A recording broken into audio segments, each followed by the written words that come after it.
नमस्कार मित्रांनो, तळेगाव श्यामजी पंत येथील सीडेड एक्सप्लोजिव्ह कंपनी व कामगारांमध्ये गत 8 दिवसापासून संघर्ष सुरू आहे.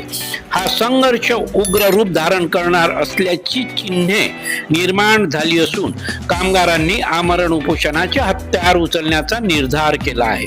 प्रहार संघटनेने 11 मार्चला माजी मंत्री बच्चू कडू व जयदादा बेलखेडे यांच्या माध्यमातून कंपनी प्रशासनाकडे 18 मागण्यांचं निवेदन दिलं होतं. 7 दिवसाच्या आत त्या मान्य करण्यात याव्या अशी विनंती केली. मात्र कंपनी प्रशासनाने व मालकाने याकडे दुर्लक्ष केले. असं असताना सुद्धा कामगारांनी काम सुरळीत सुरूच ठेवले. अशातच 14 मार्चला कहरच झालं. कंपनी प्रशासनाने चक्क मुख्य प्रवेशद्वाराला कुलूप ठोकले. परिणामी आतले कामगार आतच अडकले तर दुसऱ्या पारीतील कामगारांना आतमध्ये प्रवेश दिला गेला नाही. कंपनीने एकतर्फे निर्णय घेऊन टाळेबंदी केली. परिणामी कामगारांनी आतमध्ये ठिय्या मांडला. या दरम्यान खाण्याची तर सोडाच, पाण्याची सुद्धा सोय नव्हती. एवढेच नव्हे तर बाथरूम सुद्धा बंद केले अशी माहिती आंदोलनकर्त्या महिला कामगारांनी दिली. यातील 4 महिलांचा रक्तदाब लो झाल्यामुळं त्यांना रुग्णालयात सुद्धा नेण्याची पाळी आली. बाहेर गावावरून येणाऱ्या कामगारांकरता असलेली वाहनं सुद्धा बंद केली. यामुळे कामगार चांगलेच त्रस्त झाले.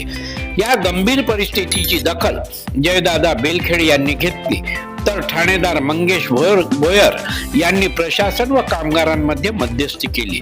ठिय्या आंदोलनाच्या 2 दिवसाचा पगार देण्याचा तोडगा निघाला.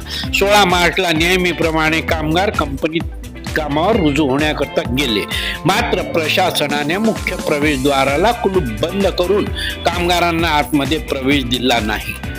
यामुळे त्रस्त झालेल्या कामगारांनी मुख्य द्वाराबाहेर ठिय्या आंदोलन सुरू केले आहे. या दरम्यान नागपूरमध्ये येथील कामगार आयुक्त लोहिया यांच्या दालनात प्रहार संघटनेचे विधानसभा प्रमुख बेलखेडे तथा कंपनीच्या व्यवस्थापन समितीच्या अधिकाऱ्यांसोबत बैठक सुद्धा पार पडली. मात्र तोडगा निघाला नाही. ऐका तर कामगार काय म्हणतात ते. कामगार संघटनेचा कार्याध्यक्ष कंपनीने आमच्यासोबत त्याच्या अगोदर सर्वच काही म्हणजे आमच्यासोबत जो अन्याय करून आले. आतापर्यंत 2 मीटिंग आयुक्तालयामध्ये लागलेले आहे. आयुक्तालयवाल्यांनी सुद्धा सांगितलं की कामगारांनी म्हणजे त्यांचं म्हणणं, कंपनीचं म्हणणं असं पडलं की बाबा तुमच्यासोबत आमचा करार झालेला आहे. पण आमचं म्हणणं असं की करार आम्हाला जे मंजूर नव्हतो त्या माध्यमातून आमची संघटना आयुक्तालयाने सुद्धा सांगितलं की बाबा जो त्यांना मान्य नव्हतं, जो तुम्ही जोरजोबराईने करार केलेला आहे तो मान्य नसल्याने त्यांची संघटना वेगळी झाली आहे. प्रहार सीडेड कामगार संघटना त्या माध्यमातून त्यांना त्यांचा करार तुम्हाला द्यावाच लागेल हे सुद्धा त्यांनी आयुक्तालयाने सांगितलेलं आहे. आम्हीच आमच्या सुद्धा मागण्या दिल्या आहे. सर्वच गोष्टी घेऊन सुद्धा आमच्यासोबत ते कोणत्याच गोष्टीच्या माध्यमातून चर्चा करण्यास तयार नाही आहे. आणि आमचं एकच म्हणणं आहे की बा व्यवस्थापनानं ज्या आमच्या मागण्या आहेत त्या आमच्या पूर्ण कराव्या आणि आम्ही कंपनी सुरळीत चालू ठेवू हे सुद्धा आमचं म्हणणं आहे. आणि याही माध्यमातून कोणत्याच तोडगा काढून न राहिले कंपनीवाले. उद्यापासून आमचं आमरण उपोषण चालू होणार आहे. आणि आमरण उपोषणामध्ये बी काही निघाला नाही तोडगा तर त्याच्यापेक्षा आम्ही तीव्र आंदोलन करू हे आम्ही कंपनी व्यवस्थापनाला इशारा देतो. आणि हेच आमचं जे बोलणे आहे हे आमच्या उद्योग मंत्र्याकडे गेले पाहिजे किंवा मुख्यमंत्र्याकडे म्हणणं मुख्यमंत्र्यापर्यंत पोहोचल्या पाहिजे. आता ऐकूया कामगार महिला काय म्हणतात ते. आतमध्ये जेव्हा काम करत होतो तेव्हा कंपनीने आम्हाला 3 वाजताच्या सूचीमध्ये गेट बंद केला आतूनच, काही न सांगता. आणि त्याच्यानंतर मग आम्ही रात्रभर तिथंच थांबलो. रात्रभर थांबलो. इकडनं बाहेरून सर्वजण म्हणजे वाट पाहत होते की जे सेकंड शिपवाले आहे त्यांच्यामध्ये गेट उघडेल बा. 2 दिवस आतमध्ये सर्व लेडीज राहिल्या. नाही पाणी त्यांना विचारलं, नाही कुठल्या सुविधा दिली ना. बाथरूमला जाण्यासाठी सुद्धा त्यांनी सवलत नाही दिली. नाही, बाथरूम बंद केलं होतं. बाथरूम आणि पाणी बंद केलं होतं. बाथरूम पाणी सर्व बंद केलं होतं. दुसऱ्या दिवशी जेव्हा आम्ही सकाळी ड्युटीवर आलो तेव्हा आम्हाला स्वतःहूनच सांगितलं तुम्ही काम करायचं नाही म्हणून. आम्हाला काम करायची बंदी दिली तर आम्ही काम केलं नाही, बसूनच राहिलो आम्ही. जेव्हा आम्ही 3 वाजता आम्हाला सुट्टी झाली तेव्हा आमच्या अगोदरच लॉक लावून ठेवलं होतं आणि आपले आत आणि बाहेरचे बाहेर आले. 4 महिला चक्कर येऊन सुद्धा पडल्या रातभराच्या जागरणाने आणि बस सुविधा पण बंद करून दिली त्यांनी.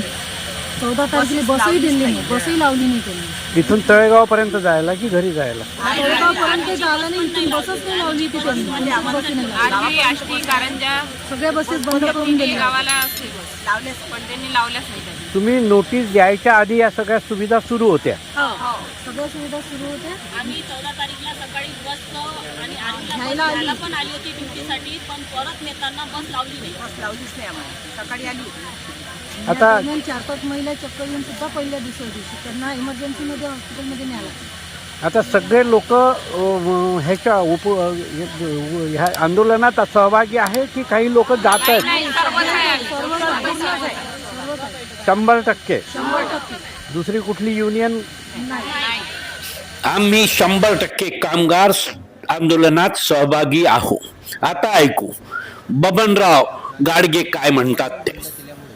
14 तारखेला तीच पूर्वस्थिती सुरळीत करून आम्ही दिनांक 14 तारखेला पहिल्या पाडीत कंपनीत काम करत असताना म्हणजे बंद अवस्थेत, म्हणजे कंपनीनं जेव्हा व्यवस्थापनानं 8 वाजता संध्याकाळी बंद केलं प्रोडक्शन, तेच स्थिती पूर्ववत ठेवून 14 तारखेला 3 वाजताच्या सुमारात कंपनी व्यवस्थापनाने आपलं कंपनीचं मेन गेट बंद करून आतमध्ये अडकून असलेले कामगार आणि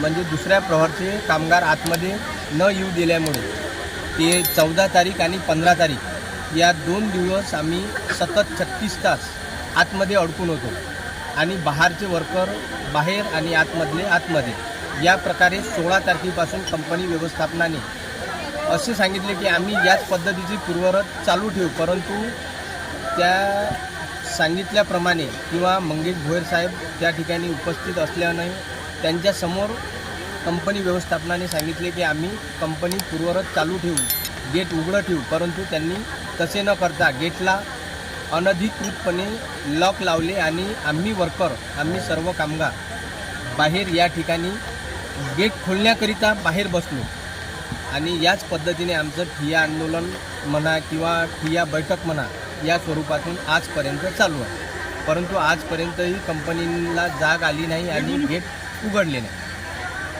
त्यासाठी सर्व वर्कर तयार आहे, परंतु कंपनी गेट उघडायला तयार नाही. मागणीपत्र दिले आहे 11 तारखेला 11/2ला मागणीपत्र दिले, त्याच्यानंतर त्यांना स्मरणपत्र दिले, चेतावणीपत्रही दिले आणि या पद्धतीनं कंपनीचं व्यवस्थापन एकंदरीत किती दिवस झाले आता? एकंदरीत आज 6 दिवस झाले, म्हणजे 14 तारखेपासून 14, 15, 16, 17, 18 म्हणजे 2 दिवस आतमध्ये गेले आमचे आणि 16 तारखेपासून तर आजपर्यंत आजचा 6वा दिवस सुरू आहे. कंपनीनं कुठली पूर्व सूचना न देता टाळेबंदी केली का? बंद केली, हो, पूर्व सूचना न देता टाळेबंदी केली. जर यांनी आता जर लवकर गेट उघडले नाही नाही. किंवा तुम्ही अल्टिमेटम दिलं असेल हो, किती दिवसात जर उघडलं नाही तर नंतर तुम्ही काय भूमिका घेणार? तर जर त्यांनी गेट उघडलं नाही तर आम्ही आमरण उपोषणाची